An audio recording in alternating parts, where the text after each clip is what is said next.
Okay, let's talk about recovery. What is it? How is exercise a stressor, and why do we need to recover from exercise? How can even exercise be detrimental to health? Number one, what is recovery? So, our bodies in an ideal state are in balance or homeostasis. And every time we receive a stressor, the body has to fight it and it becomes out of balance. Now, this is not bad, and the body is equipped to handle this in small amounts, because the body will go through the stress and then it will have a time, ideally speaking, right? It will have a time to recover and a time to get back to that balance. But the dangerous thing here is that if the body doesn't have that time to recover, if it's constantly stressed out and the body is constantly fighting that stress, this can be very detrimental to our health in many ways, because our hormones are affected, our blood pressure is affected, our sleep is affected, our eating patterns, digestion is affected. So many systems in our body are responding to that stress that it really becomes bad for our body. And what I want to talk about as a personal trainer is recovery and exercise. How is exercise a stressor? When we exercise, we are stressing the body in many ways, especially if you're not used to the kind of activity that you're doing. The body needs to get used to it and needs to recover. The blood pressure changes when we work out. Our body temperature changes when we work out. Our muscles are damaged. They receive some tear from which they have to recover as well. Our body becomes dehydrated. We need to keep it hydrated. Hormones in our bodies respond to the stress, in this case, the exercise. And also, after working out, we go through a period of inflammation and pain or soreness. So all of these are some symptoms or some indications of that stress that our body is receiving through exercise. Now, after we work out, there should be a recovery phase, so we could get back to balance. How can we recover from exercise? There are several things that we should do, starting with giving the body time to rest. Rest as in not working the same muscle group the next day, like in 24 hours or so. It is recommended that you wait at least 48 hours if you heavily worked a muscle group. And then the other type of rest is, of course, sleeping. It is recommended to have 7 hours of quality sleep per night. So our bodies at night regulate a lot of the systems, a lot of the hormones, and that will also help to recover while we are resting. Also, during sleep, our bodies release hormones that will help in recovery. For example, people that work out, people that lift weights, that want to also grow muscle, it is very important to take advantage of the human growth hormone, and this is released at night while we're sleeping, and having that quality sleep will help recover and rebuild those muscles. So you have probably heard many times that we break the muscle during our routines, but our muscles actually grow, become stronger outside of the gym, outside of our routines while we are resting. So this is what it's meant. Another component of recovery is nutrition. So we have to fuel our bodies appropriately for the activity that we just perform. If we are working out constantly and we are not eating properly, we're, for example, in a calorie deficit, our bodies won't be able to recover the way they should. And this will also contribute to a stress.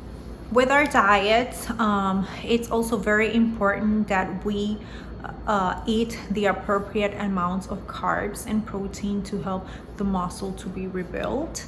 Otherwise, we would be losing muscle mass, and also our energy levels will be depleted, and next time you're gonna train, you will feel it. You won't be able to have the same performance that you were expecting. Also, people that don't eat enough fats are at risk of having their hormones not being regulated properly, and this can lead to many issues. Some of these are seen especially in women. Women are very sensitive to hormone imbalances, and we even sometimes lose our menstrual cycles because of that, because of dieting hard, because of not eating enough calories, not eating enough fats. So fats will help, and they are very important to keep at the specific amount that you need for your training, because they help regulate hormones. As I mentioned, nutrition is very important. If you are trying to lose weight, it is recommended that you stay in a calorie deficit for some time, not a very long time, because again, the hormones can be affected. This could be detrimental to your immune health, to your skeletal health, to your energy, of course, to your hormones, and to your training overall.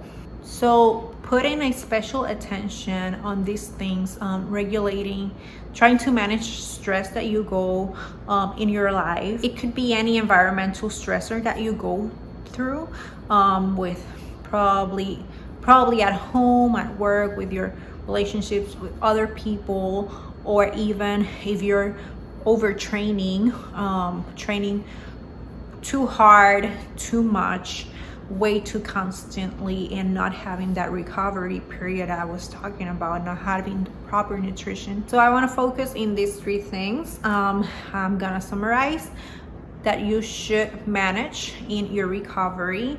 There are many other things. This is a very extensive topic. Manage the stress, any kind of stress that you can go through.